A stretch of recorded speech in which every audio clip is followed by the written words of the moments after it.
long time ago, in a galaxy far, far away.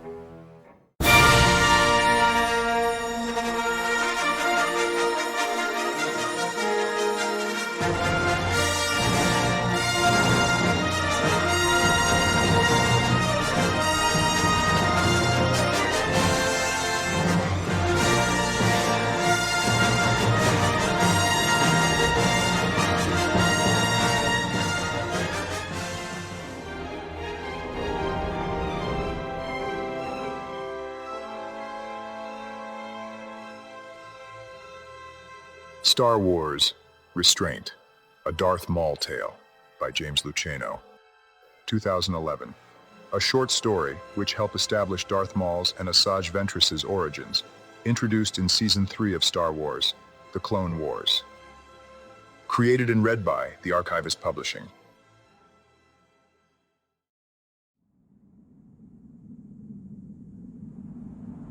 Before Maul was a Sith, before he was Darth Maul, he was a young man, made to hide his true nature as he learned the ways of combat.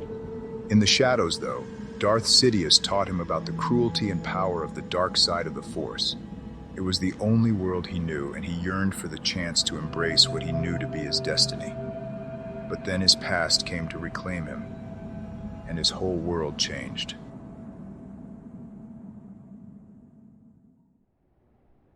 Above the frozen floor of the Vale of Pale Tears, young Maul zigzagged for cover, the scuffed toes of his combat boots digging into fragile ground, black-gloved hands seeking purchase where the grade steepened.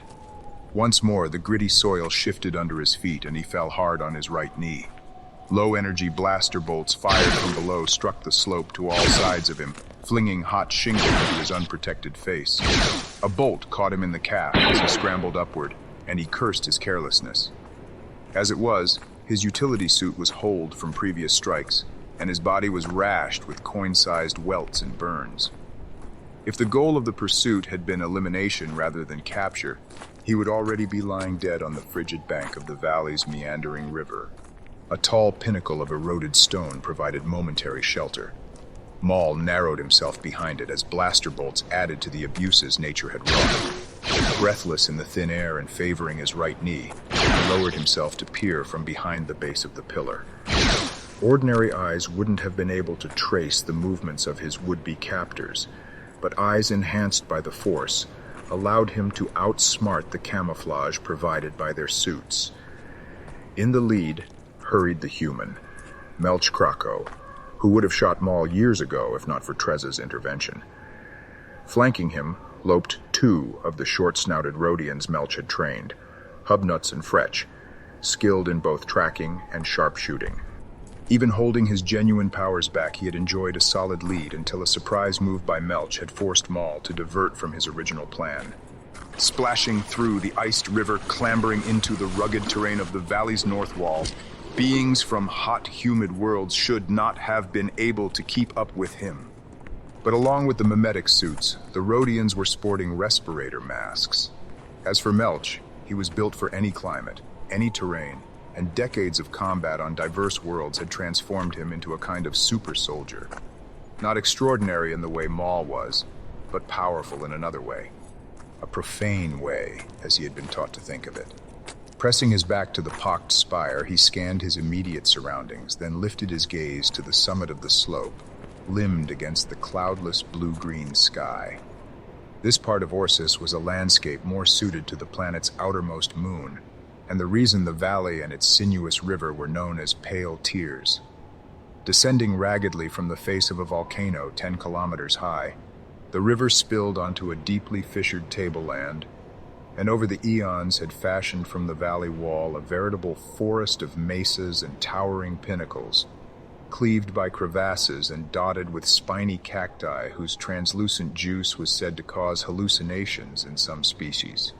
A blaster bolt whizzed past the vestigial horns that crowned Maul's hairless black and red skull, and he shot to his feet.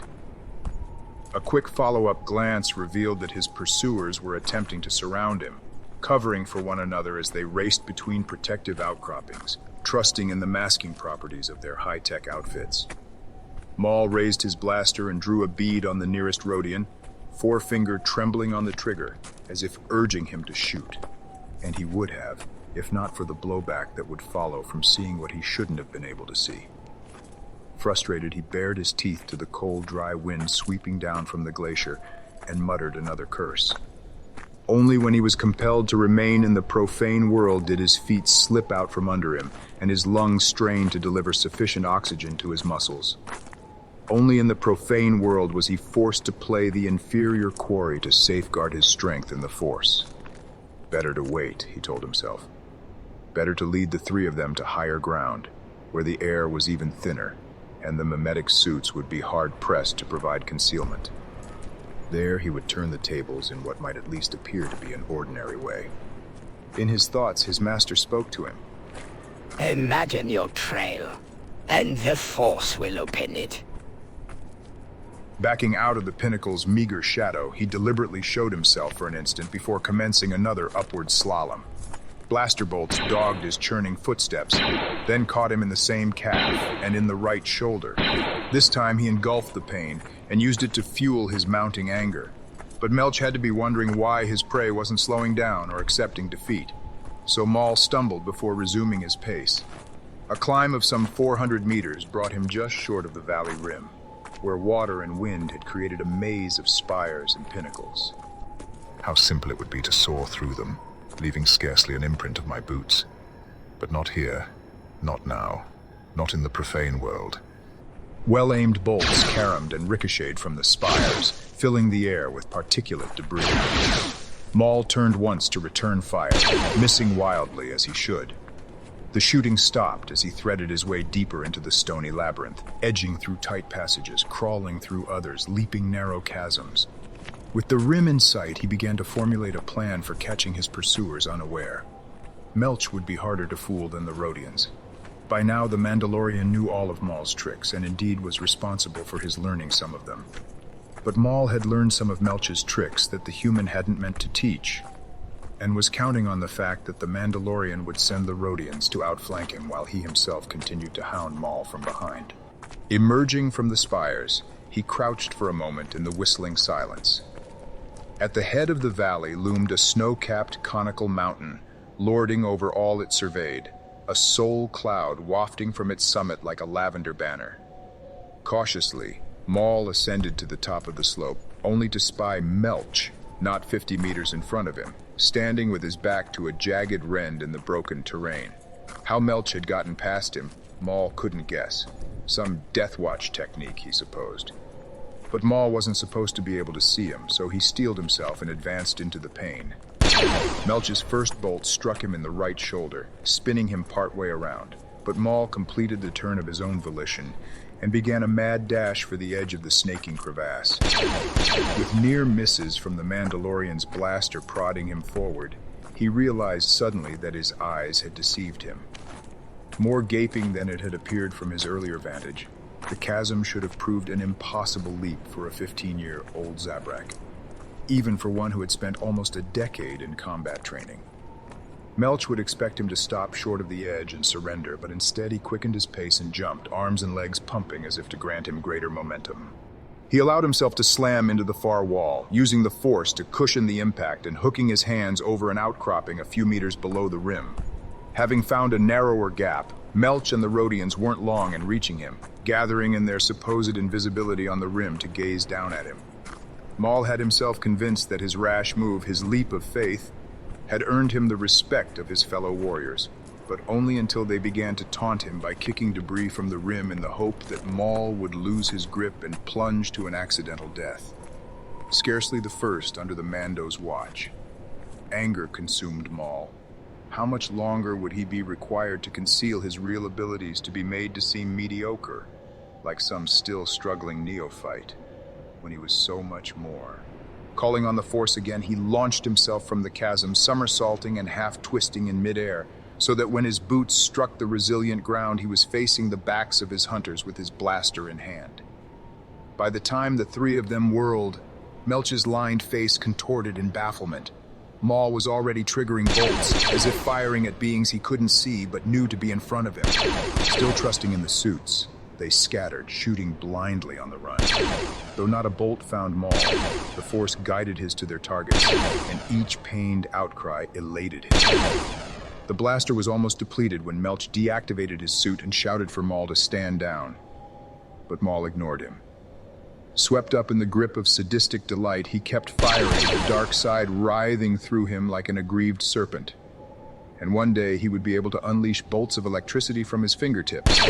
Above him, cutting through the reports of the overheated blaster and the Mando's calls for capitulation, an amplified voice Maul had known since childhood ordered him to cease fire.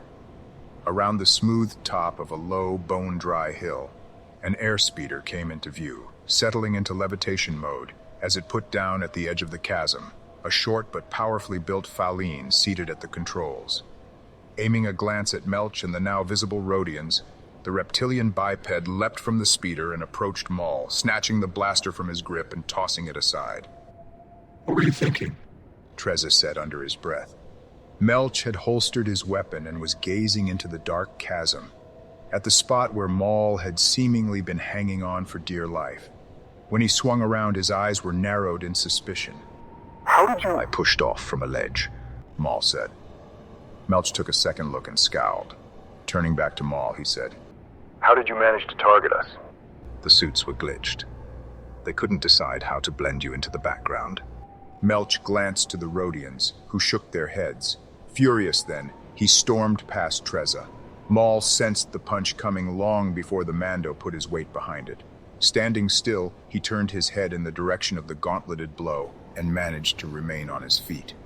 Spitting blood to the ground, he glared at the Mando. Meltch snorted and offered up his square chin. "Go ahead, Maul, since you seem bent on making this personal." "You've made it personal for 2 years." "To push you to your limits. Meltch said. To make you a warrior. Meltch held Maul's yellow-eyed gaze. Personal or professional, you can't have it both ways."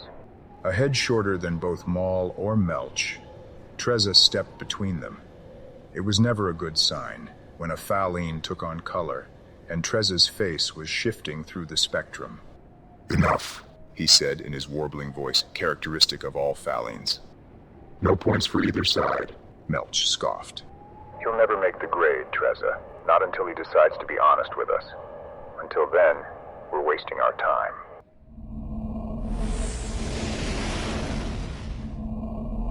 In the training camp's headquarters astride the turbulent sea, Trezza inspected the burns that covered Maul's torso, which, like his head and face, was marked with esoteric black and red sigils. "These require treatment." Trezza summoned a medical droid forward, but Maul shoved it away with his feet. "Not from Bacta," he snarled. "I'll heal myself." "And revel in the pain." "There is no pain." "So you've said." Maul looked at him. "You cannot understand." "Admittedly," Trezza said. "but that doesn't change the fact that you appear to have forgotten more than you've learned." Maul tugged the upper portion of the utility suit over his shoulders. "Perhaps I will know a thing or two when I've lived as long as you have." Trezza shrugged. "Continue dishonoring your oath, and you'll be fortunate to see 16 years. "That's my concern." "Ultimately, it is." The Faline had been silent during the return trip from the High Valley, releasing pheromones meant to pacify Maul, even though he was largely immune to their effects.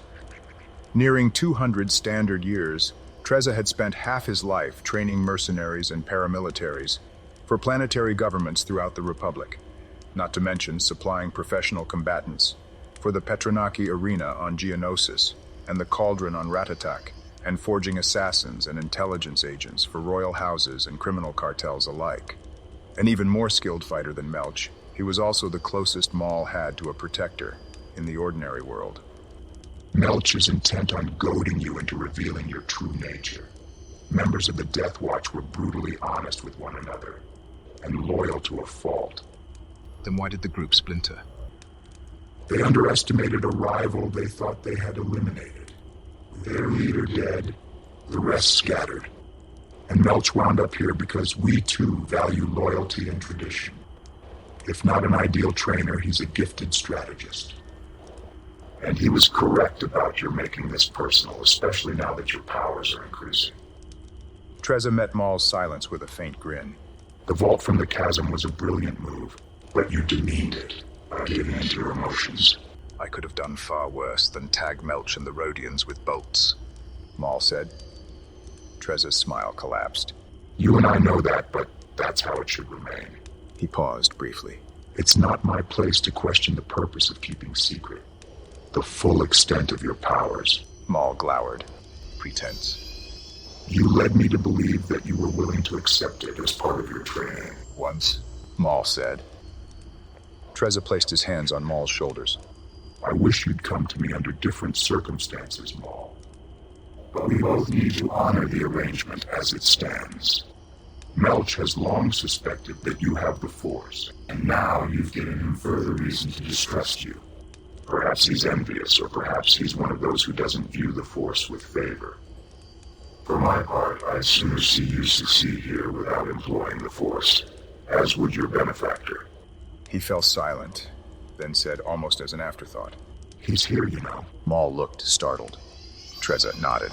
He came to observe the exercise. He's expecting you.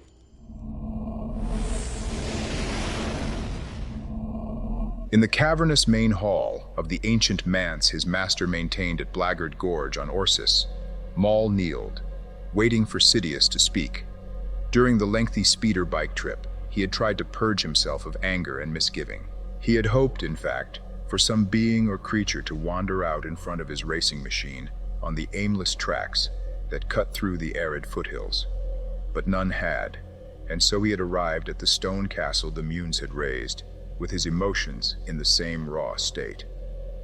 His periodic absences from Trezza's combat school had been going on since the start of his training, but he wasn't the only trainee who came and went, and so they had ceased to be a topic of speculation. You are not entirely to blame for what happened, Sidious said at last, coming to a halt in front of him. The dark side has taken a serious interest in you, and is determining if you might be a proper vessel for its power. Seeking expression and loathing restraint, the dark side tests us continually, always competing with our will and our self-imposed priority for secrecy. A human of middle age and average height, Sidious wore a long dark blue cowl that often left his face in deep shadow. Yes, Master, Maul said. I was overcome. Sidious' eyes blazed from the darkness of the robe's hood. Overcome? You dare aggrandize your mistake with a lie. Maul lowered his gaze to the stone-cold floor. I said that you weren't entirely to blame. The willingness of the dark side to cooperate in your pitiful and prideful demonstration doesn't exonerate you from debasing the vow you made to me, and from jeopardizing my plans for you. Sidious towered over him. Did you really imagine that you could come here and avoid any responsibility for your blunder? That you could portray yourself as the guileless victim in all this? Maul wanted to ask for forgiveness, but his steadfast anger wouldn't permit it.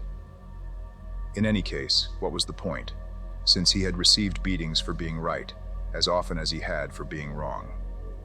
Welling up from some unreachable source, rage lifted his head and set his tongue flapping.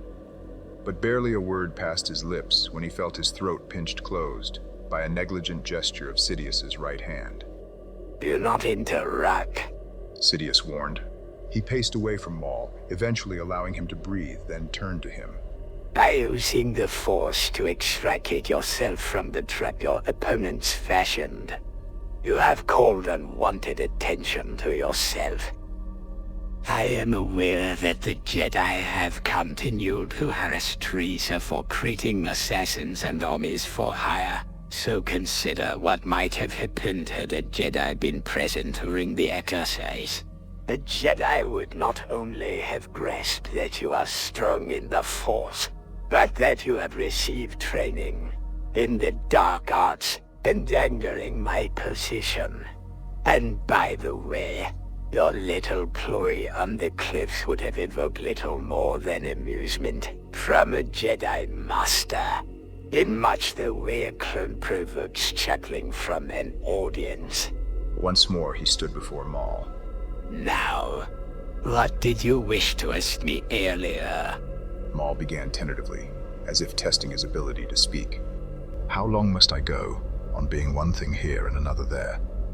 Trained in the Force here, and trained to do without it there. What are your plans for me, Master? What am I to you? Sidious sniffed. You are my student, Maul, and one day you may become my apprentice. Your apprentice, Maul said, not sure what to make of the designation. Perhaps. But if that is to be, it will come at the end of many trials that will make these present ones seem insignificant. Removed from the shelter of Orsis, you will begin to understand that the Republic is built on deceit, and that it only survives because the Jedi Order wishes it to survive.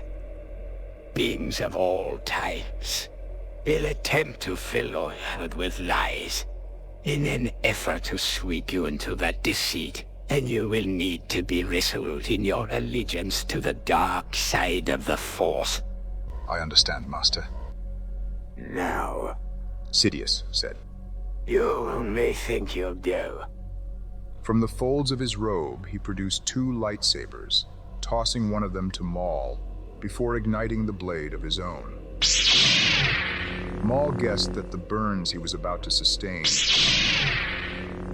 would make the ones he had received from Melch's blaster seem like taps of affection.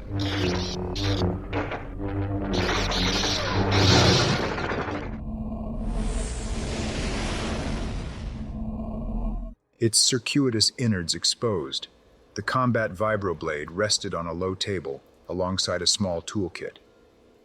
Electrodriver in hand, Maul was working feverishly on the knife's ultrasonic vibration generator, intent on overriding the built-in arrestor to supply the blade with greater slashing power.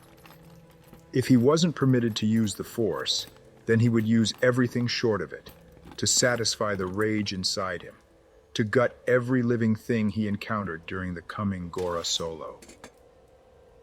Bathe in the blood he would shed, feast on warm flesh.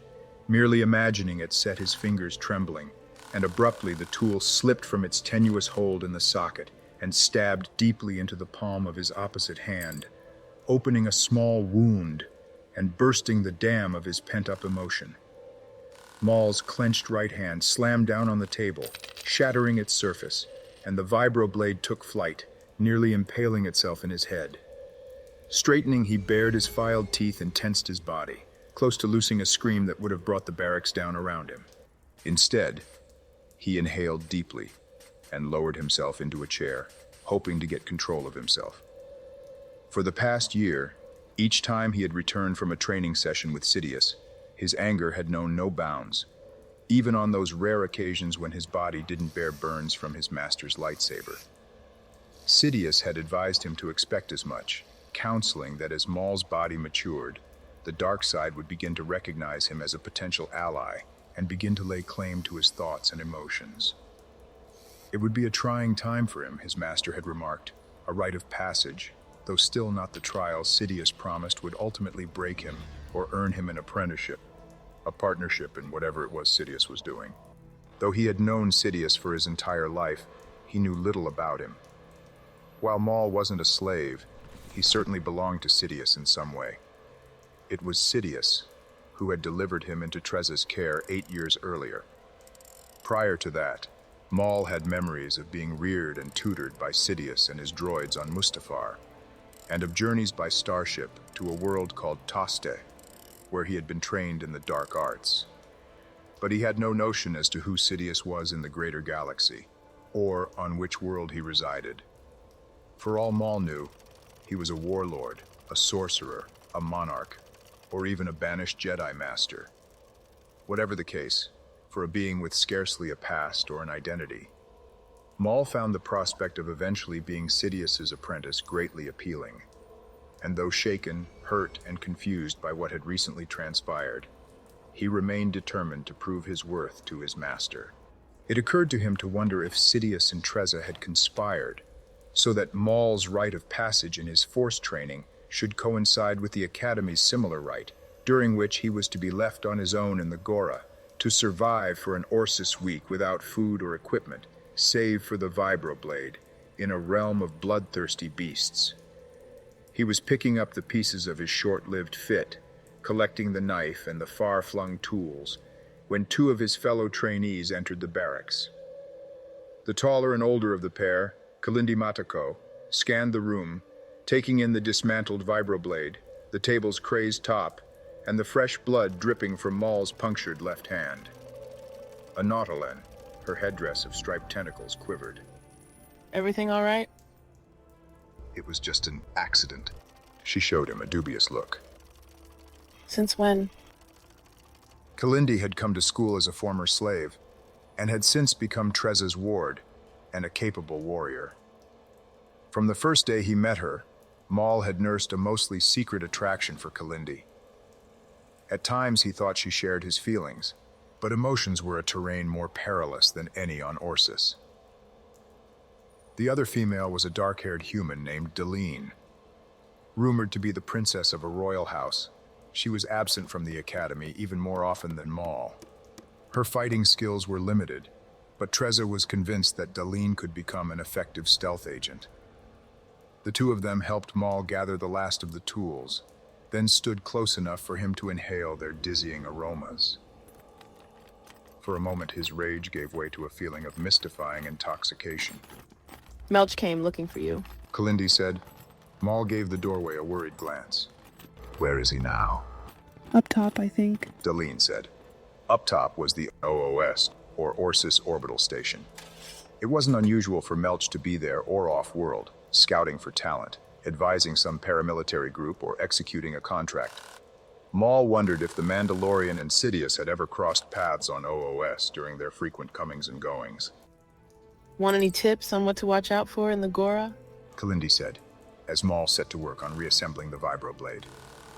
He shook his head. I'll make do. I've killed dinkos with my bare hands, he wanted to add. She laughed in a knowing way. That's what I said, and look where it got me. She didn't need to display the scars that crisscrossed her muscular arms and shoulders for Maul to get the point. Just don't get lost out there, Deline said in a seductive voice. She caressed the back of his head, careful to avoid touching any of his short horns. We're cooking up a surprise for your return.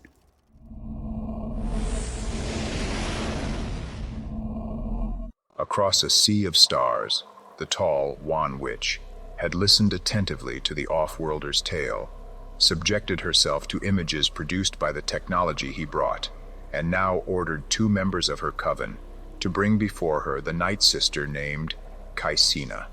The planet was known as Dathomir, and Mother Talzin's clan held sway over that remote part of it, enacting rituals to honor the winged goddess and the fanged god, learning the language of great beasts, like the Rancor, and conjuring spirit ichor as a means of keeping the natural forces in balance.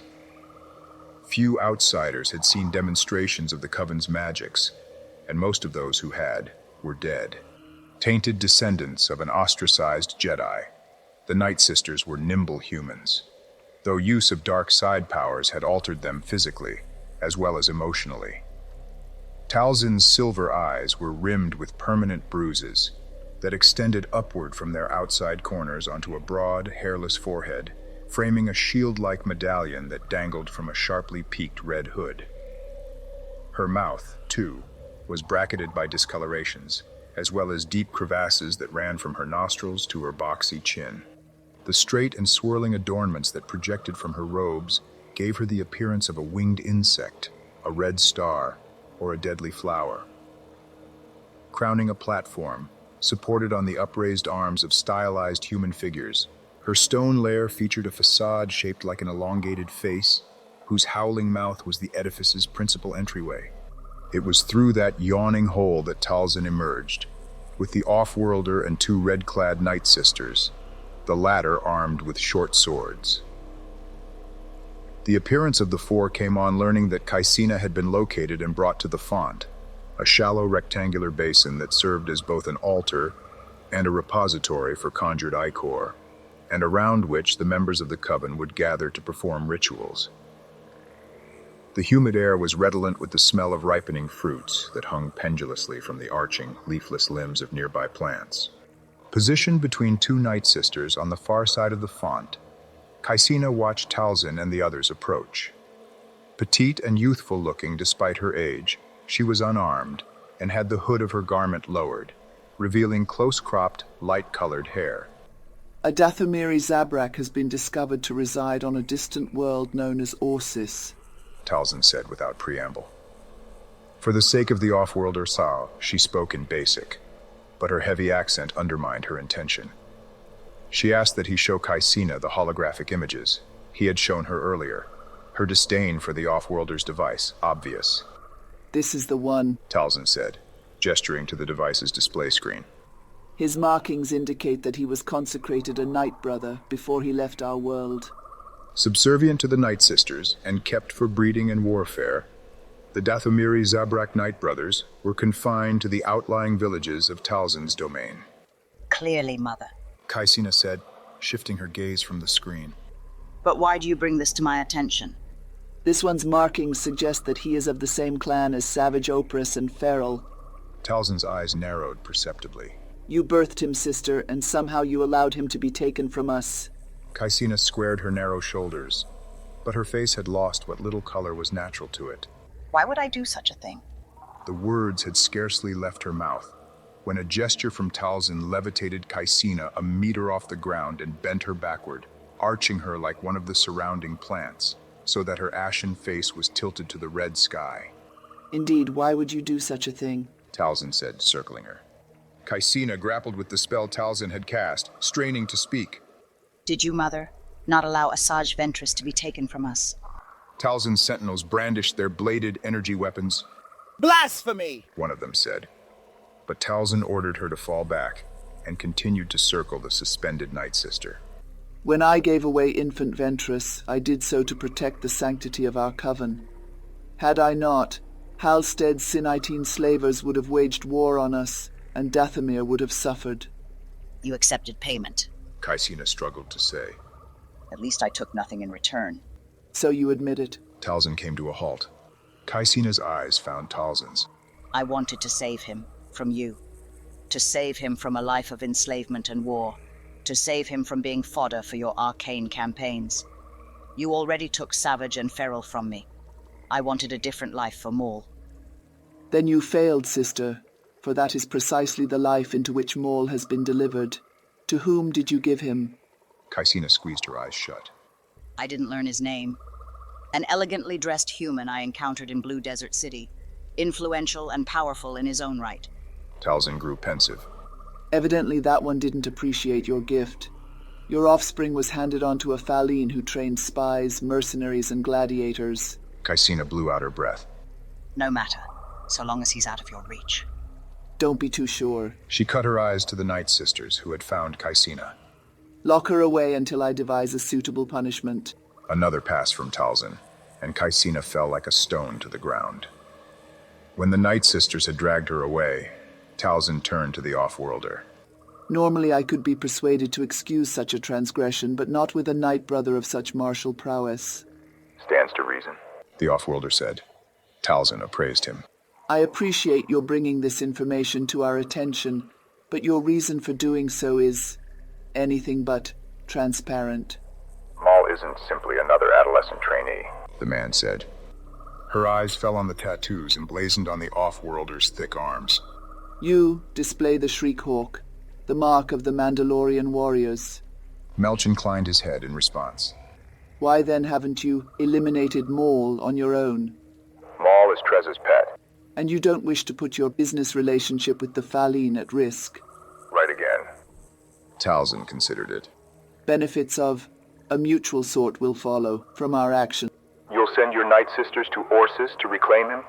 I wouldn't entrust this to anyone but myself. Meltch blinked in genuine surprise. Then let me play a part. You'll need to transit through Orsis Orbital Station, and you'll need access codes to continue down the well to the Academy. I can supply everything you need, and I know precisely where you can capture him, without his even being missed.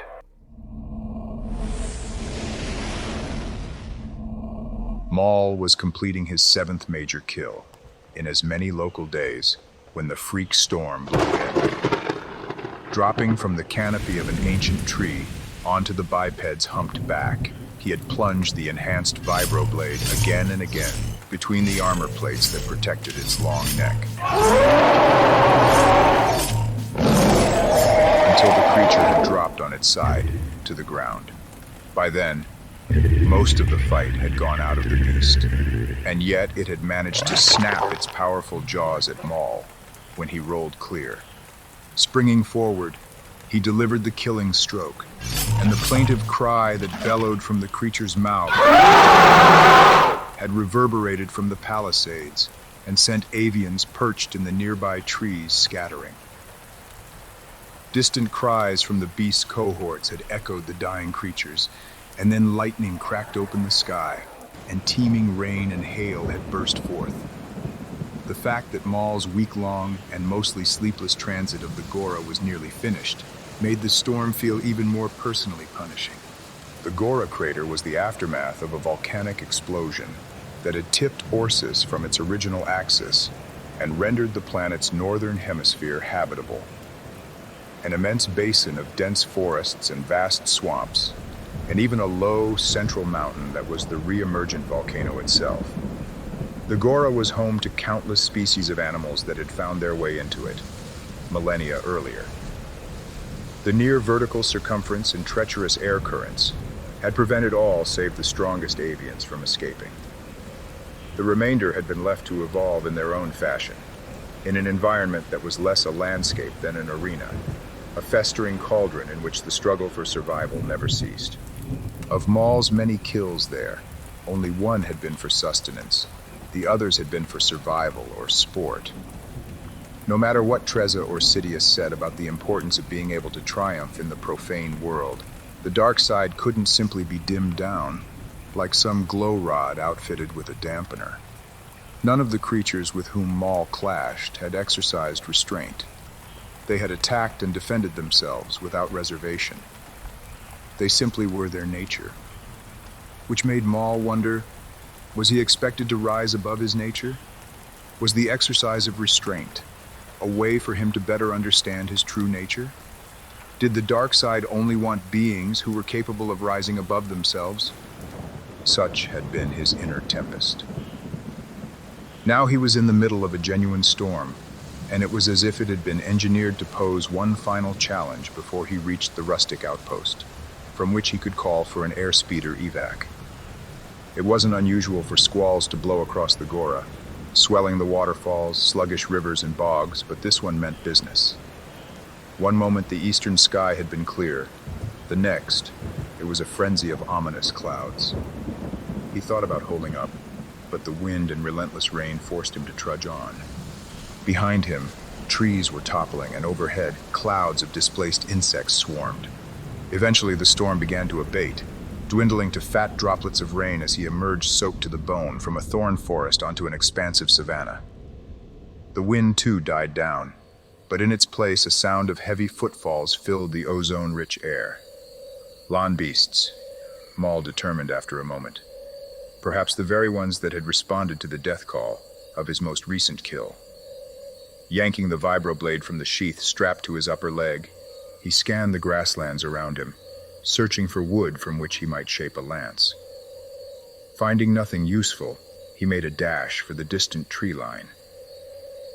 Perhaps catching the scent of him on the dying wind, the still unseen beasts changed direction with him, and their movements puzzled him, since most of the Gora's largest creatures, even those that were semi-sentient, tended to be solitary rather than herd animals. So it was remarkable when, halfway to the forest, a quartet of Lans leaped into the clearing, 2 in front of him and 1 to either side. What was even more remarkable was the fact that each Lan was being ridden. The riders were slim figures dressed in red hooded garments, and they were armed with energy bows and pikes. Were they what Kalindi had wanted to warn him about before he had set out on the solo? Maul doubted it. He could sense that the riders were not trainees from the Academy, but far more dangerous beings. The dark side began to well up inside him, feverish for expression. No matter all the blood he had spilled, the dark side's lust for violence had yet to be sated. But at the edge of giving free rein to his powers, he held back. Rather than being part of the usual ordeal, the Beast Riders could have been sent by his master to test his resolve. Radiant quarrels flew at him from energized bows, though not aimed to strike so much as to move him toward a lawn that had separated from the rest. A large spotted male, whose spined tail was flicking back and forth in anticipation. If capture was once more the objective, then surely Sidious was behind it. Reversing his course where Maul was dodging arrows when he was abruptly knocked backward and completely off his feet. It was as if he had run straight into a wall, but instead of being thrown onto his back, he found himself suspended and immobilized a meter above the ground. His eyes provided him with an upside-down image of a tall figure, dismounting from the snuffling lawn to approach him. A human female whose pale face was as blemished as his was marked by tattoos, and from whose thin neck dangled a trove of amulets and talismans. Don't resist, Nightbrother Maul, she intoned in deeply accented basic. Her hands moved in a ritual way. An agent of Sidious, he decided, for he could perceive the force in her, in league with his master, or perhaps an apprentice.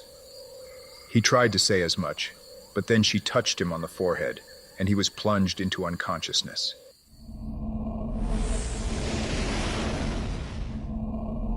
Orsis Orbital Station consisted of 2 oblong pods, linked by several cylindrically shaped concourses. In the control tower of the pod dedicated to the arrival and departure of cargo vessels, the traffic controller swung to a group of beings gathered at the observation bay. The dropship is returning. The blue tri-fin is just coming into view. Meltch glanced at the ship. Direct it to Cargo Bay 5, and send a message that all non-essential personnel should leave the area. He waited for the controller to carry out the command, then turned to the warlord. Your troops are in position? Osika Kirske's huge head bobbed.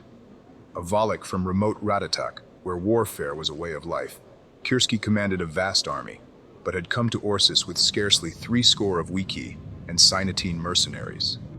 You're confident the Legion is adequate? Meltch asked. It is comprised of some of my finest warriors. They had better be. Kirske's enormous shoulders heaved in disregard. How, Meltch? Were you able to lure the Night Sisters off Dathomir? I was told that it is rare to find them even outside their native land. Halstead was only able to take possession of Infant Ventress because Talzin feared exposure. Word has it that Ventress has turned into quite the warrior, Meltch said, ignoring the question. The sharp planes and angles of Kirske's gray face contorted. We'll soon see how young Ventress fares against those of her own kind. Meltch thought about it. Good luck breaking them. Now that I've met the Night Sisters, I plan on steering clear of Dathomir. But then, you're not paying me to advise you. Kirske grunted. Advice from a Mandalorian is always welcome. Meltch took the compliment in stride. A few years of fighting in the Cauldron Arena, and the Night Sisters will be begging to serve in my army, Kirske added. But the question still stands. How did you entice them here? They came to collect one of their own, Meltch said, at last. Kirske's oblique eyes widened as much as his bony brow permitted. Trezza has been training a Night Sister? Meltch shook his head. A Dathomiri Zabrak male from a clan of Nightbrothers. The women use the males for breeding and as soldiers. Kirske's gaze shifted to the approaching ship. What would you have us do with the Zabrak? He's yours. I'm throwing him in for free. Kirske looked confused. We can at least add something to what we've paid you. Meltch smirked. That's not necessary. You'll be doing me a favor just by taking him off Orsis.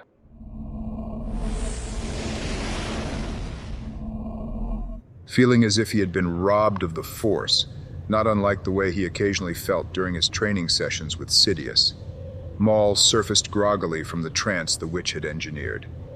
Even before he opened his eyes, his senses told him that he was aboard a small ship. In fact, he was reclined in an accelerator chair. His vibroblade sheath was empty, but such was the witch's belief in her female soldiers, and in her own powers that Maul wasn't cuffed or shackled. You are skilled, Maul, she said when his yellow eyes focused on her. but perhaps not as skilled as I was led to believe. Maul sneered. That seems to be the common opinion lately. She appraised him.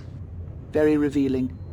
A few moments ago I was thinking that I erred in coming so far, and in risking so much to return, you to your clan brothers, and yet I sense that you are strong in the Force. I have no brothers, Maul said, as if spitting the word. Ah, but you do. And once among them, your life will be very different. On Dathomir, you will be nurtured and trained as the winged goddess, and the fanged god meant you to be trained. When the time is right, you will face the Nightbrother's equivalents of the tests of fury, night, and elevation. And should you pass those trials, you may be fortunate enough to be transformed into an extraordinary warrior. Your strength will be enhanced tenfold, and those puny horns that stipple your head presently will become long and lethal. Maul had stopped listening almost immediately. The witch was playing her part in a plan Sidious had designed. He had said that beings would attempt to use and deceive him, and here the witch was doing just that. I won't be going to Dathomir. The witch cocked an eyebrow. You've no interest in seeing your birth world or meeting the members of your Nightbrother clan? Neither. She looked disappointed. You are fated to serve us, Maul, one way or the other. It has always been thus. I serve only one master, Maul said. The witch smiled without mirth. The Feline you answer to will have to find another. Maul thought he had provided the correct response, but clearly he hadn't, or Talzin had completely missed the reference. He considered mentioning Sidious by name, but thought better of it. One of the witch's confederates slipped into the cabin. Mother Talzin, we are approaching the station. Talzin nodded and studied Maul. Can I trust you to behave whilst we transfer to our vessel, or do you wish simply to awaken aboard it?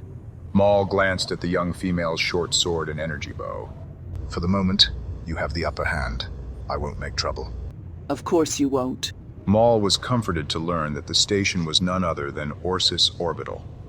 As a tractor beam was easing the dropship into the cargo bay, he decided he would show his master that, until Sidious said otherwise, Orsis would remain Maul's home. But a sudden feeling of apprehension took precedence over his plan. Talzin must have sensed something as well, because she turned to look at him while he was accompanying her and the Night Sisters down the dropship's ramp, perhaps thinking he was the cause of her concern. Trouble, Maul told her. Without so much as a word from Talzin, the three Night Sisters drew their swords and enabled their energy bows. The dimly illuminated docking bay appeared to be deserted, but Maul could perceive the presence of armed beings lurking in the dark periphery.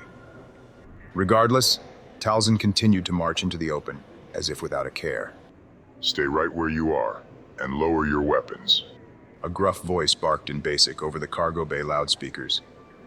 The beings Maul had sensed began to edge from the shadows, contingents of top-knotted Wikis and big-brained Sinai teens armed with blaster rifles. At the center of the group stood a towering Volok clad head to foot in garish battle armor. You won't be returning to Dathomir, Mother Talzin, the Volok said. The 5 of you are going to be my guests on Ratatak, where you will eventually become members of my elite army. He drew an oversized blaster from its holster and triggered a shot toward the bay's tall ceiling. Our weapons are set on stun, but we'll shoot to kill if you decide to refuse my invitation. Talzin didn't bother to reply. With a motion of her hands, the docking bay was suddenly filled with dozens of Night Sister warriors, those sporting robes and weapons that struck Maul as of ancient design. He understood that he was being treated to a dazzling Force illusion, but the Volok soldiers were fully taken in. Just as the warlord had warned, the selector switches of a dozen blasters went from stun to full on, and a harried storm of bolts began to crisscross the bay, putting everyone in jeopardy. The real Night Sisters were as fast on the draw as their opponents, and managed to drop several soldiers with energy quarrels, before Talzin's conjured illusion of ancient warriors began to evaporate into the same recycled air out of which they had appeared. Emboldened then, and ignoring the Volok's commands for ceasefire, the Wikis and Sinatines charged, dropping one of the Night Sisters and wounding Talzin in the thigh. Maul thought about racing back into the dropship, but doubted that it had sufficient power to overcome the bay's tractor beam array. Instead, he made a mad run for the fallen Night Sister, leaping, whirling, and tumbling across the deck until his hands seized on her energy bow. Retreating to the ship, he took cover behind one of the landing struts and began to return fire. If this was a test, he thought, it was for keeps. Several meters away, Talzin was flat on the deck with the 2 remaining Night Sisters unleashing a dark side barrage of arrows, many of which were finding their marks. Maul scanned the cargo bay. Having passed through this station on several occasions, typically en route to extra-system contests arranged by Trezza, he knew that its cargo and passenger hubs were linked at several points by airlock corridors. If he could make it to the passenger pod, he could commandeer a dropship to be back on Orsis before anyone even discovered that he was missing. But it would be easier said than done if he had to continue playing by the rules his master had laid out. He was preparing to make a break for the nearest hatchway when Mother Talzin called to him. Don't leave us, Maul. He turned to see that she was on her feet, supported by one of the Night Sisters, while the other was covering them. Maul! Maul! Confliction paralyzed him. Would his master expect him to show sympathy? Even if the test had gone awry, Talzin might still be one of Sidious's agents, and thus deserving of his help. Did the dark side of the Force ever permit self-sacrifice? Cursing through his gritted teeth, he put his right arm through the bow and hooked it over his shoulder, then ran through a hail of blaster bolts to reach Talzin. Heaving her over his shoulder, he raced for the safety of the adjacent bay, the 2 Night Sisters steps behind.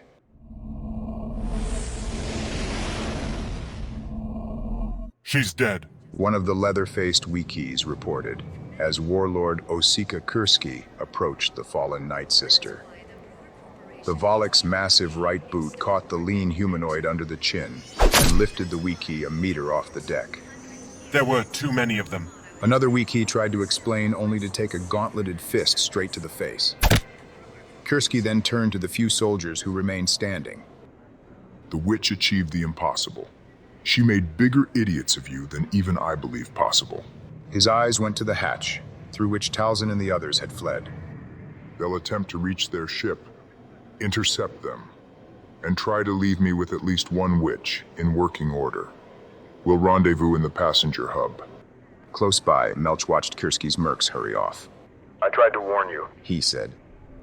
Now you've got a fight on your hands. We Ratataki live to fight. Meltch nodded. One final piece of advice then. Send for reinforcements. You're leaving? Kirske said to the Mandalorian's back. I've done my part, warlord, Meltch said over his shoulder. This is your mess to clean up.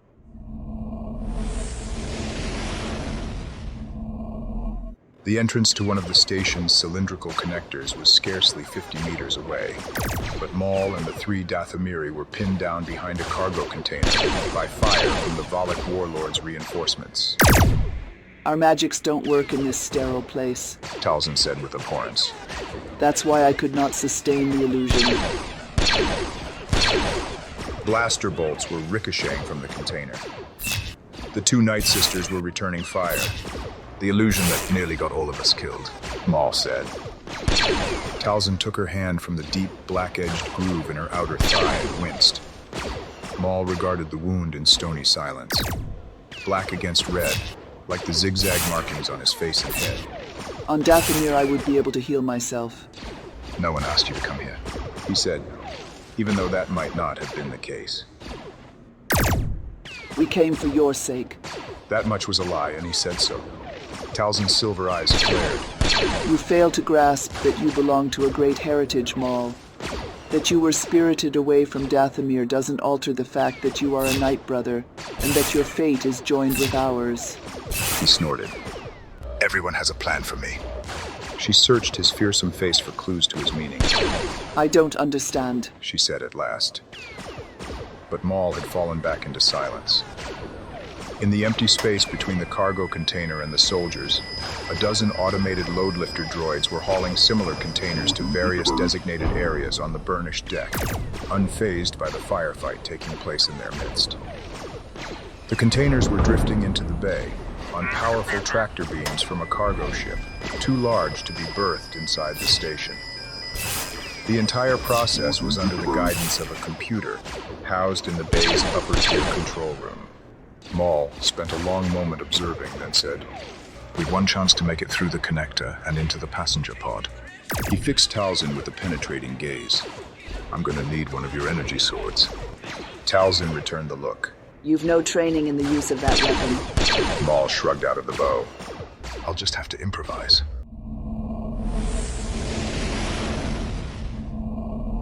Trezza and Sidious stood in the tall grass of the savannah where Maul had last been seen.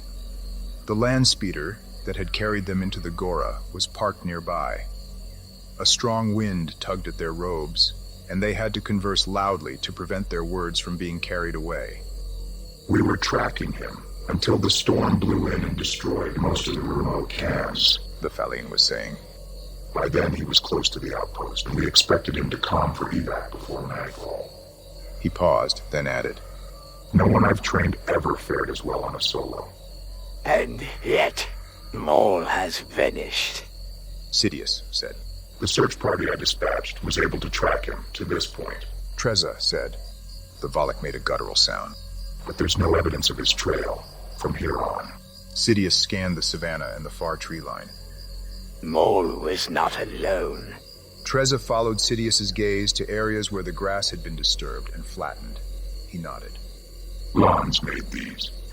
The trackers were able to identify the prints of 4 different beasts." Sidious turned slightly toward him. "Here, simultaneously." "Apparently." "You suspect that the lens had something to do with Maul's disappearance?" "There's no evidence to confirm that, but there's no arguing that Maul and the lens were here at the same time."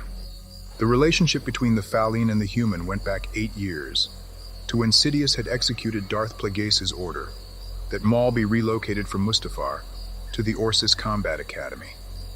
That first visit, Sidious had come in disguise. Now, he merely hid his visage deep within the raised cowl of the robe. Sidious trusted the Faline implicitly and saw no reason to doubt him now. Still, the idea that a quartet of Lon beasts could overcome Maul was preposterous. "When have you ever known Lens to act in concert?" "Never." Trezza shrugged. Again, Sidious looked around, turning through a full circle. "This storm, also something of an anomaly, whipped up out of nowhere." Sidious was silent for a long moment. "Have any ships come or gone?" "Not from the crater. The Academy spaceport has seen the usual traffic." "Supply, drop ships, possibly," Sidious said. "Yes, exactly." "Are any other trainees or instructors absent?" Trezza thought about it. "Meltch has been away on business for a standard week, but he's expected to return later today." Sidious touched his cleft chin. "The Mandalorian. Precisely." "Could Maul have fled?" Trezza asked carefully. Sidious pivoted to face him, staring from the darkness of the hood. "How do you mean?" "Could he have reached his limit with the training?" "And decide to cover his tracks after completing the most brilliant solo you have ever witnessed?" Trezza looked away. "I'm only suggesting a possibility. Maul wouldn't be the first to do so." "It is unlikely that Maul would flee the only real home he has ever known." Sidious lifted his face to the sky.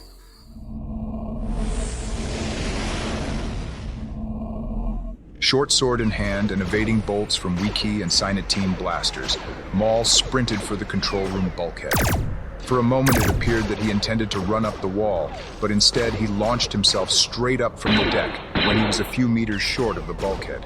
At the same time, he raised the sword over his head in a two-handed grip and plunged it into the control room's broad transparasteel window. A normal blade would simply have bounced off the transparency, but energized by the dark side of the Force, the Night Sister's sword not only penetrated the pane the way a lightsaber would, but also opened a vertical tear in the window as gravity struggled to return Maul to the deck.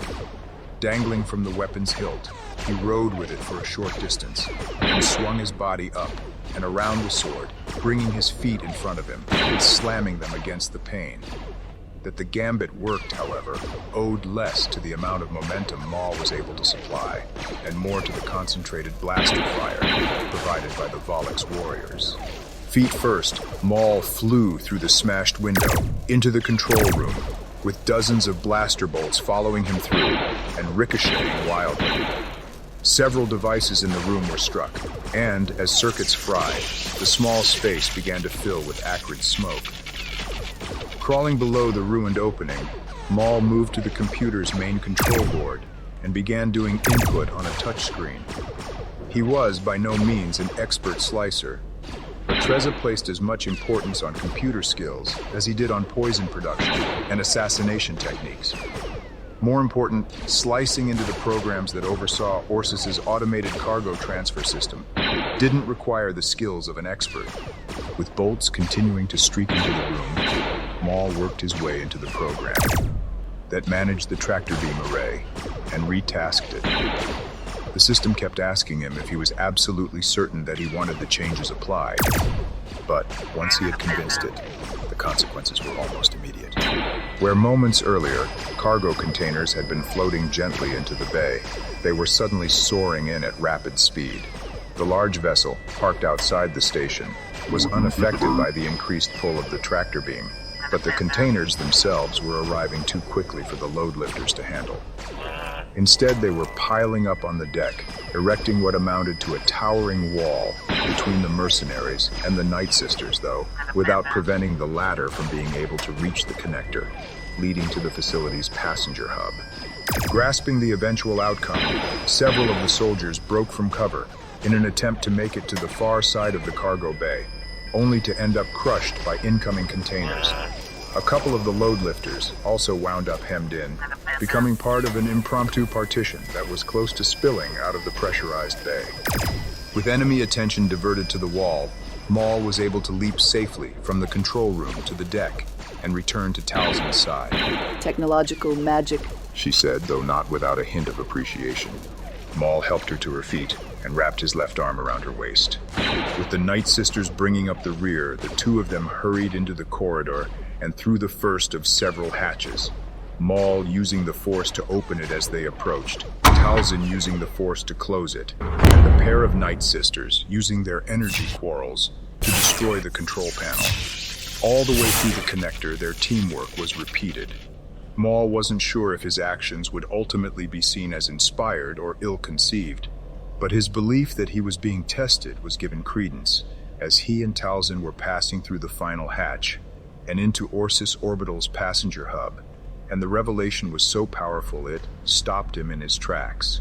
Why are you waiting? Talzin said. Our ship isn't far. You can stop pretending, he told her. She gave her head a confused shake. About what? About Dathomir, the Nightbrothers, and the rest. I know that you were sent by my master. She stared at him in puzzlement. I know because I perceive him. My master is here.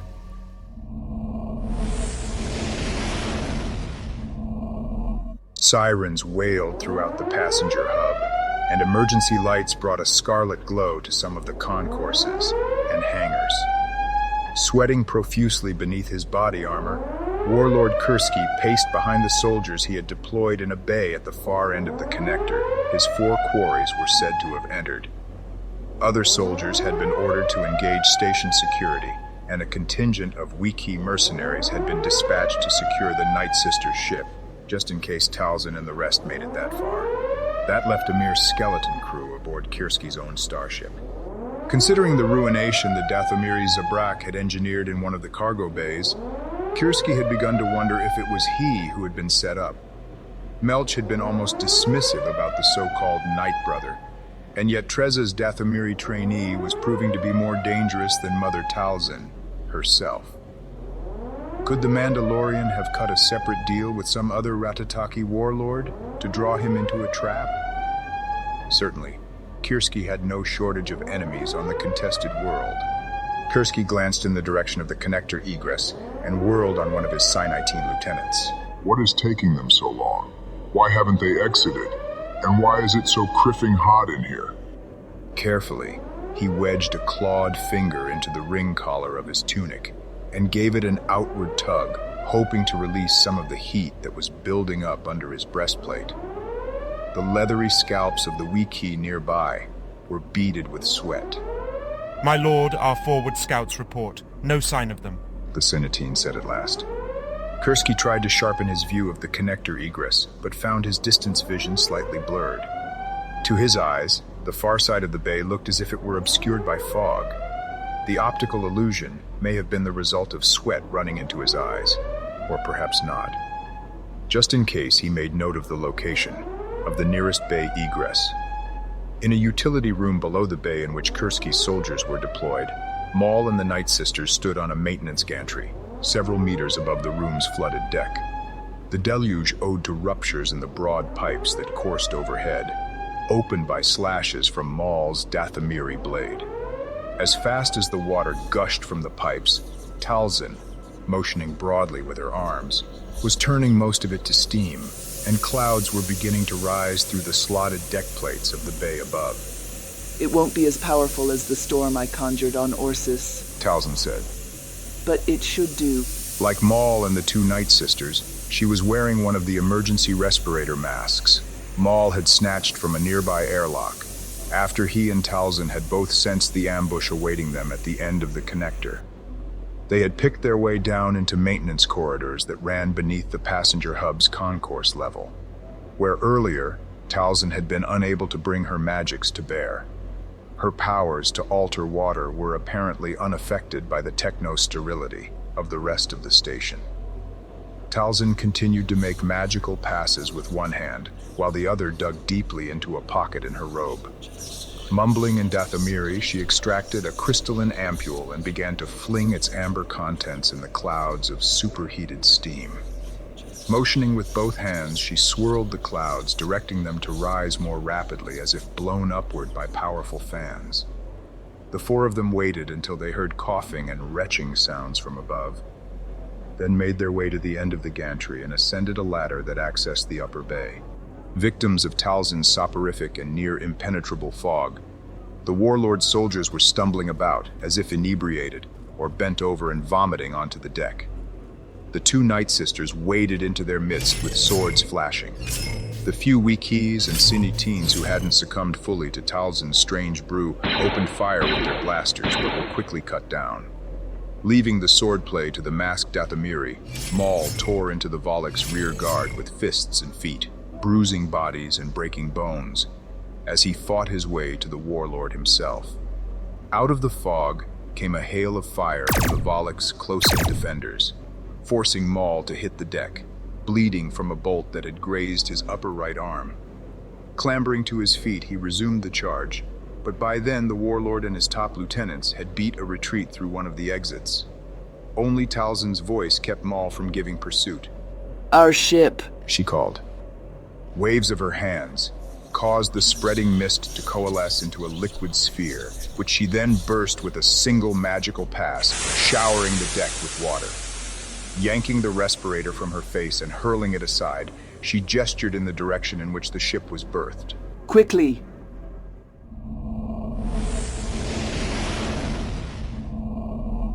Talzin hadn't expected Maul to heed her command and wondered as she ran why he was running with them. Did he actually intend to accompany them to Dathomir? She had begun to doubt that she had the power to subdue him a second time or to persuade him to come. So what had changed? Had combat forged a primal connection of some sort? Or was he now prepared to accept his fate, despite what he had said about having perceived the presence of his master? Racing into the hangar, they saw that the deck was littered with fallen Wikis. None of the discolored bodies showed evidence of obvious wounds, but to a soldier, they were dead. Clearly the Volok had deployed them, to keep Talzin and the rest from reaching the starship. Could they have turned on one another? She scarcely had time to consider it when she saw Maul come to an abrupt stop and drop to one knee with his head bowed. "Master," Talzin heard him say. a human male stepped into view. Of average height, he wore a dark robe whose hood was raised over his head, concealing his face. Talzin could feel his power, not only in the Force, but in the dark side, as it was known to some. Even the Night Sisters could sense the man's strength, and fell back a step in uncertainty, their energy bows aimed at the deck. For a long moment, he and Talzin regarded each other in portentous silence. Then the robed man gestured to Maul. This one does not belong to Dathomir. He said in basic, his words heavy with meaning. He is mine. Talzin recalled what Night Sister Kycina had said about having given infant Maul to a distinguished, powerful human. Then you didn't merely abandon him to the Faline. On the contrary, he said. She glanced at Maul. You have trained him well. In the shadows fashioned by the robe's raised hood, the man's hairless upper lip curled. I do not need you to verify what I know to be true, woman. Of course, she said, though without a hint of apology. He motioned to their ship. You will find the body of your fallen Night Sister aboard. Talzin nodded her head in gratitude. He folded his hands into the opposite sleeves of his robe. Now, be gone from here, before I have a change of mind. Unaccustomed to taking orders, Talzin hesitated, but not for long, and ultimately gestured to the Night Sisters to board the ship. Alongside her, Maul was still kneeling with his head lowered. Casually, she allowed her dangling left hand to graze the bloody wound that had been opened in his arm. Then she walked, limping slightly, to the boarding ramp. There she brought her left hand to one of the talismans that dangled from her neck and impressed Maul's blood upon it. With this, I will always know where to find you. Acknowledging Maul's master with a final glance, she climbed the boarding ramp and disappeared into the ship. When the starship had departed, Sidious moved to an observation window that overlooked multi-hued Orsis. Maul followed, dropping into a kneeling posture and waiting for his master to speak. You did well, Maul, Sidious said at last. It pleases me that you showed restraint and betrayed none of your deep training in the dark side of the Force. I did so in the hope of one day becoming your apprentice, Maul said. Sidious turned partly from the view to gaze down at him. Then consider yourself one step closer. Maul let out his breath in relief. Thank you, Master. Sidious paced away from the window. The time has come for you to learn certain things about the nature of our undertaking. As I told you, I have for more years than you have been alive been putting into motion the stages of a grand plan. A plan you may play a part in if you can continue to demonstrate worthiness and abiding loyalty. You should know, though, that this plan was not fully devised by me, and has in fact been in the making for a millennium. It springs from the minds of many beings, all of whom serve a great tradition. He paused to look at Maul. A tradition of far greater importance than the Dathomiri Brotherhood Talzin surely told you about. It is the tradition of the ancient order, known as the Sith. Maul narrowed his eyes in thought. You told me of the Sith when I was young, Master. What I kept from you, then, is that I am the Sith Lord, Darth Sidious. My master both named and conferred the title on me, and at my discretion. You may one day be afforded the same honor by me. Maul swallowed hard.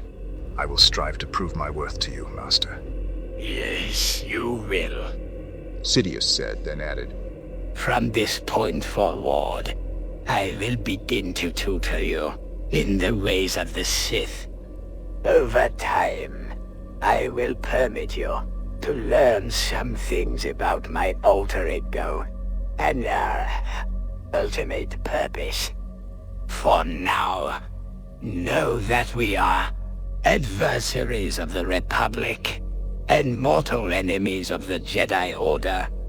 It is our task to see the former brought down and the latter expunged from the galaxy.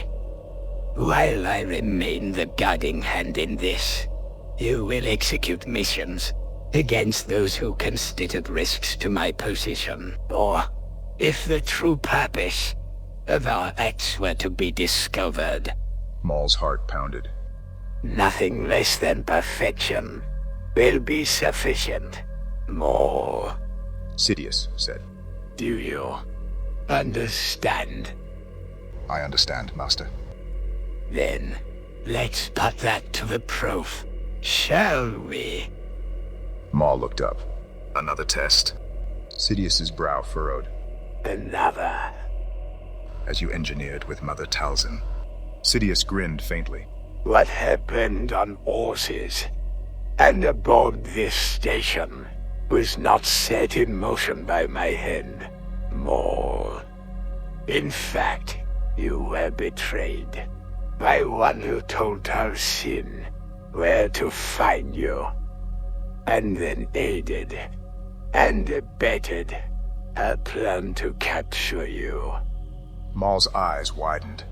May I know the identity of my betrayer, Master? Sidious thought it over. Finally, he said, Meltch Krakko. Maul gawked at him in surprise. Did Trezza know, Master? Sidious shook his head. Trezza knew nothing. However, I fear that we may not be able to contain the damage that has been done. The Mandalorian knows too much, although I have always trusted Trezza. We cannot risk that word of your disappearance, and its aftermath will spread. He fell silent, touching his chin.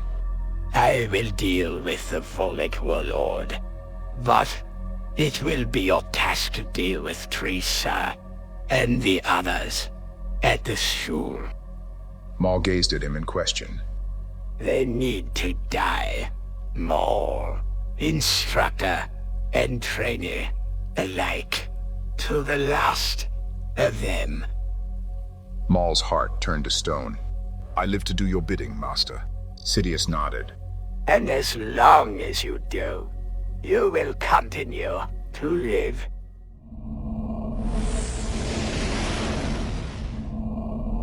Maul reclined in the compact cabin space of the dropship that was returning him to Orsis, the blue, white, and brown world filling the viewport alongside his seat, thinking about the task ahead.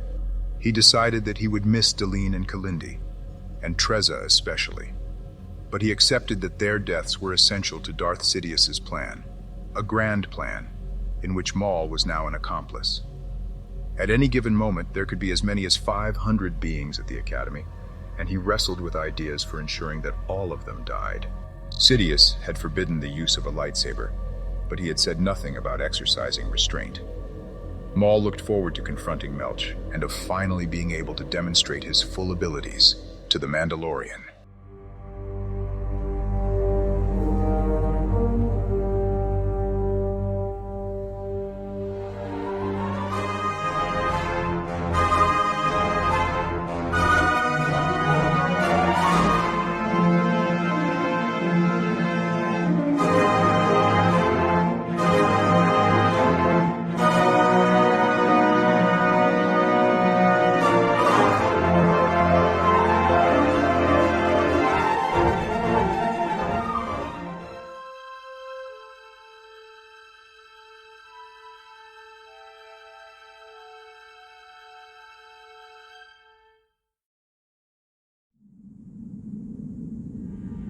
This audiobook was developed 100% using artificial intelligence to generate realistic and familiar voices.